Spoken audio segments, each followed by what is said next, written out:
Hey everyone. Happy Monday, you guys. Happy Monday, man. Hope your week is starting Monday. off It's well. the first Monday of April. Spring is officially springing.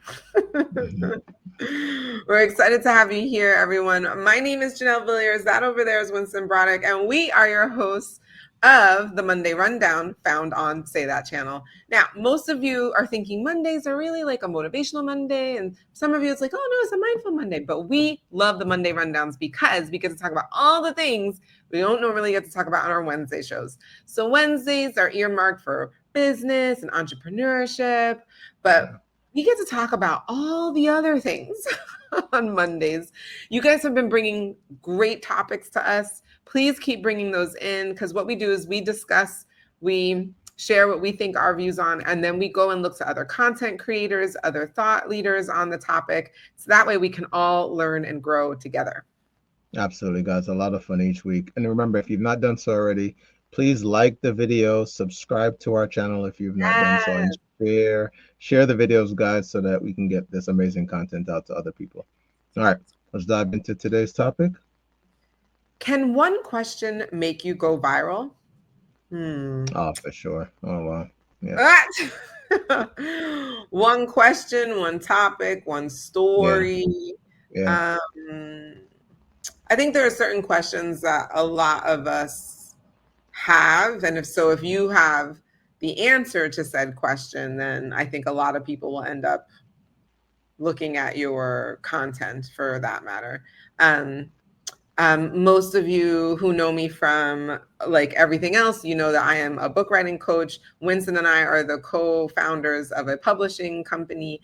And so we deeply believe that storytelling is really useful in helping people understand lessons, learning lessons, right? I mean, for goodness sake, Jesus was doing it. I mean, this is biblical, people. Telling stories in order to explain certain things, in order to help people understand certain lessons. So if someone has a question, you can give them the answer, but I feel like giving the answer is important, and then giving the answer in a story-like way is the thing that really makes it, if you ask me, go viral, because that's how we are as humans. Like, I think that's just the way that we like hook on to things. So with the right question, and if you have the answer, and if the answer is told, I think in a story format, I think you have a really good chance of going viral. Also, PS, most people who go viral can never predict exactly which one is the one that's going to take off.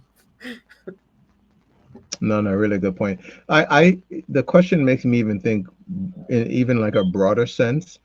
I feel like many people, we think of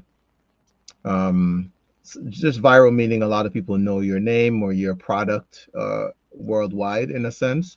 And what comes to mind for me is like if you can solve or answer, to your point, someone's question, or someone's problem, and you can provide the answer to that, you have a huge opportunity to to have your product or service go viral in a big way. It makes me think of Amazon, like, or what he saw the question was that he answered with what their company, I mean, because obviously there was a market for what they do and the service that they provide, and they obviously just tapped into it and are doing a better job, or in a way that a lot of us, I know too many people who use Amazon and their service. So I think of Uber when I think of that, right? So yeah, I have a problem. I need to get to point A, but I don't have a vehicle. And then someone's like, hey, I've got a vehicle, but like, I wish somebody would pay me. I wish I could tell me exactly. I wish somebody could hit me up and let me know they need a ride. Right. And And then they answered here's that Uber. question. And literally, whereas Amazon is really seen as an American thing, Uber is literally all over the world. There are people who are doing Ubers in Egypt and China, right? Like literally all over the world. So I think the way just to like you said, with conveying that idea to help others understand it in a way, is really what I think takes it to the next level. Yeah. If you can get people I'm excited to understand it. Yeah, let's do it. So it is not just me and Winston. As you guys know, we are going to look to some other folks. And so this time We are taking a break from the School of Life. We are actually heading over to a TED Talk. Hello, TED Talk. Nice. TEDx. And we're going to be hearing from a TED Talk about this topics to see how we can perhaps do this as well. Let's do it.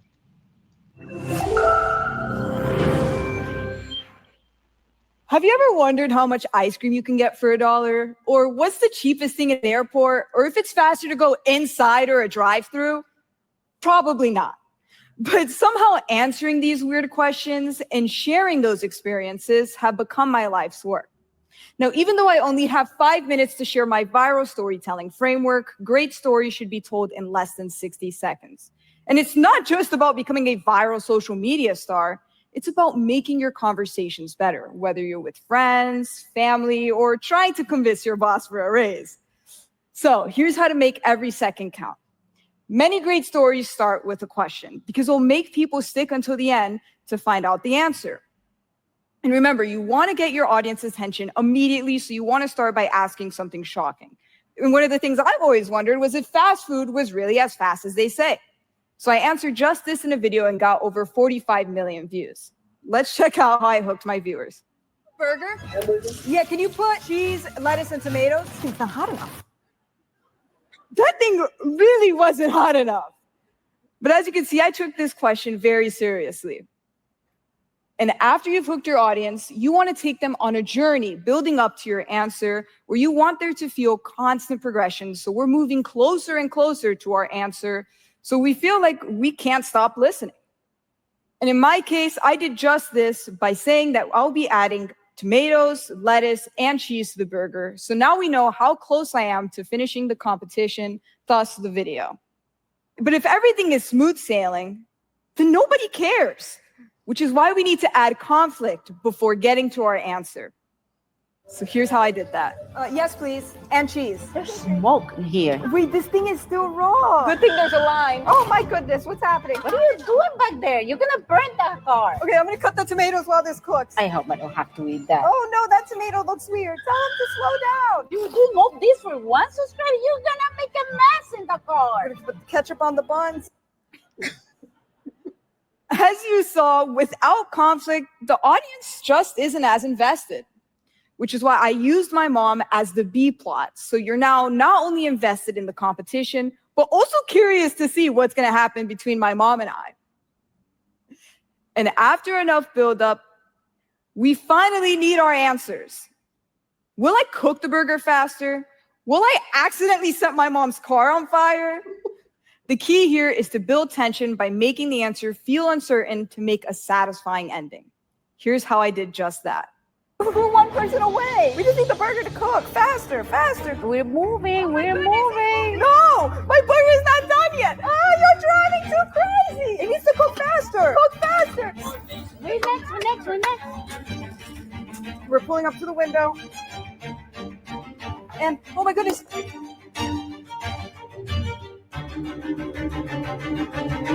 cooked faster and better. And that's it. We cooked faster than the drive-thru. Does it matter that my burger was basically raw? Absolutely not. Because the viewers wanted an answer, so I gave it to them quickly and concisely in an engaging way, which led our video to getting over 45 million views. And you might be impressed to know that instead of telling this talk in 5 minutes, I actually did it in 4. So you now have an extra minute to practice your 60-second story. Because if it takes longer to tell your story than it does to make a burger, then you're probably overcooking both.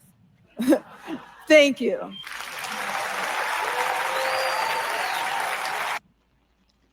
That was great. That was really Yeah, well great. done. Jenny Hoyos, that was shouting you out, girl. That was great. I love that. But it's funny because when I'm coaching people to write their books, one of the things that we talk about is the beginning of the book and what's going to hook people.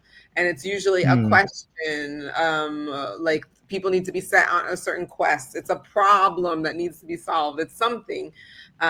Typically, you're caught in the midst of the action. Like you kind of start the story in the middle of something. So that way the reader's like asking the question, what's going on, right? Like, just like she said. Like her ordering the burger. Exactly. So that way you can, then you get them hooked. People are invested now. They want to know what's going on. And then, of course, you have the conflict, the journey, and all the other things. But I love her framework. It's super simple. Start with a question. Then you have a journey where there are conflicts that will finally lead to an answer. The answer Yeah, is the very key, cool. by the way. Like, without the resolution, people feel like it's a weird story. Like, if you're just like, oh yeah, like what's quick is fast food really fast, and then she just would have been out there cooking the burger, but you never got to the window where she collected her order, it would have felt extremely unfulfilling. People probably would have been mad, but we didn't find the answer. So It definitely depends on what you're looking for, because I could see that going really, if you just want to get a lot of people upset and in your comments, all right? True, I guess. Yeah. But no, really, really good. Love that. This was great. Please, please, please let us know your thoughts. Are you going to implement Jenny's strategy for your stories moving forward, especially for social media or any of the books that you're writing? Let us know. We want to hear it. We will see you next week, though. But until then, as always, remember, you deserve the good life. Say that. Say that. Have an amazing week, you guys.